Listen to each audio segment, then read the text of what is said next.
त्याचं भूमिपूजन केलं. मोदी तलावाचं जीर्णोद्धार करण्याच्या बद्दल आदितीने मला सांगितलं. 25 लाखाचा निधी तयार करता आदितीने मिळवलेला आहे. आत्ता जी नगरपंचायतीची इमारत होती त्याला 4 कोटी रुपये तिने मिळवलेले आहेत. अजून 4 कोटीची गरज आहे. आपण ज्या परिसरामध्ये बसलोय त्या आई चंडिका देवीच्या पुढे मी नतमस्तक होतो आणि त्यांनी पण श्री चंडिका देवी मंदिर ट्रस्टच्या बद्दल एक निवेदन मला खासदारांना आणि मंत्री महोदय आदितीला दिलेला आहे. त्याचा उल्लेख मगाशी खासदारांनी आपल्या भाषणामध्ये केला. मित्रांनो, मी नेहमी सांगतो की महाराष्ट्रामध्ये आम्ही महायुतीच्या सरकारमध्ये काम करतोय. केंद्रामध्ये एनडीए सरकारला आमचा पाठिंबा आहे.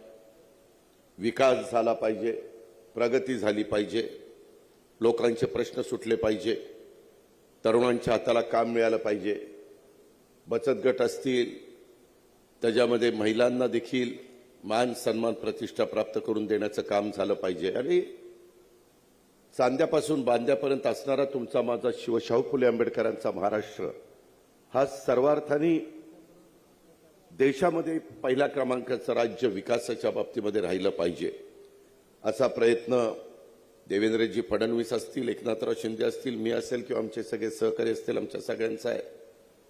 त्याचबरोबर देशाचे पंतप्रधान नरेंद्र मोदी साहेब देखील देशाला जगामध्ये प्रगतीपथावर ठेवण्याच्या करता कसोशीने प्रयत्न करतायत आणि त्याच्या अनेक बाबी आपल्या सगळ्यांच्या पाहण्यात येतात. देशामध्ये पोर्टची कामं मोठ्या प्रमाणावर चाललेली आहेत. देशामध्ये एअरपोर्टची कामं मोठ्या प्रमाणावर चालली आहेत. म्हणजे बंदरं पण चाललेली आहेत आणि विमानतळं पण चाललेली आहेत. नॅशनल हायवेची मोठी कामं चाललेली आहेत. सगळीकडे जाळं रस्त्यांचं आपण निर्माण करतोय. त्यामध्ये केंद्र सरकार आपल्याला मोठी मदत करत आहे. अशी अनेक प्रकारची कामं ही देश पातळीवर राज्य पातळीवर चाललेली आहे. असं होत असताना आपला कोकण कुठं मागं राहू नये, तळ्याचा परिसर कुठं मागं राहू नये म्हणून खासदार, आमदार, मंत्री या नात्याने सगळे आम्ही प्रयत्न त्या बाबतीमध्ये करतोय. मित्रांनो, आत्ताच सुनीलजींनी पण आपल्याला सगळ्यांना नवीन वर्षाच्या शुभेच्छा दिल्यात. आज तारीख आहे 5 दिवसापूर्वीच 1 जानेवारी सुरू झालेलं आहे.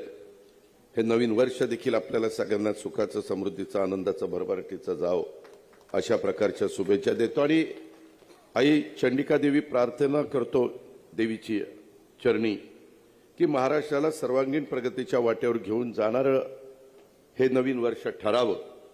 अशा पद्धतीनं आई चंडिका देवीला मी मागणी देखील या निमित्तानं करतो. आज बऱ्याच जणांना माहिती नाही, परंतु आज राष्ट्रीय पक्षी दिन आहे. या राष्ट्रीय पक्षी दिनाच्या पण शुभेच्छा देतो. कारण मित्रांनो, मायमाऊलींनो, पक्षाचं महत्त्व आणि त्यांच्या संवर्धनासाठी एक जागरूकता निर्माण करण्याच्यासाठी हा दिवस फार महत्त्वाचा आहे म्हणून तो साजरा केला जातो. ही महत्त्वाची बाब आहे.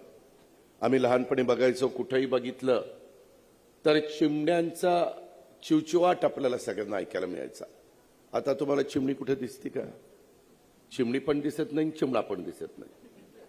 कारण चिमणीच नाही तर चिमणा कुठनं येणार? याच्यातला गमतीचा भाग जाऊ द्या, परंतु अक्षरशः लहानपणी कुठेही शेतावर जा, कुठल्याही गावात जा, कुठेही कोकणात जा, कुठल्याही परिसरामध्ये जा, अशा छानशा उड्या मारत मारत मारत त्या चिमण्या सगळीकडे फिकायच्या. ही निसर्गाची गरज आहे. जसं तुम्हाला मला जगण्याचा अधिकार आहे तसं पशुपक्ष्यांना पण ह्या वसुंधरेवर जगण्याचा अधिकार आहे आणि तो पहिल्यापासून चालत आलेला आहे. त्याच्यामुळे त्याच्यात पण जागरूकता निर्माण करण्याचं काम मी तर अनेकांना सांगत असतो की बाबांनो, ज्याला शक्य असेल त्यांनी बाहेर वेगवेगळ्या प्रकारचं त्या पक्ष्यांचं जे खाद्य आहे ते ठेवा. काही ठेवतात, पक्षीप्रेमी ठेवतात, खाद्य ठेवतात, पाणी ठेवतात आणि त्याच्यातनं हे प्रमाण वाढावं ही त्याच्या पाठीमागची कल्पना आहे. काही पक्षी तर अक्षरशः आता अस्तित्वात राहिलेले नाहीयेत.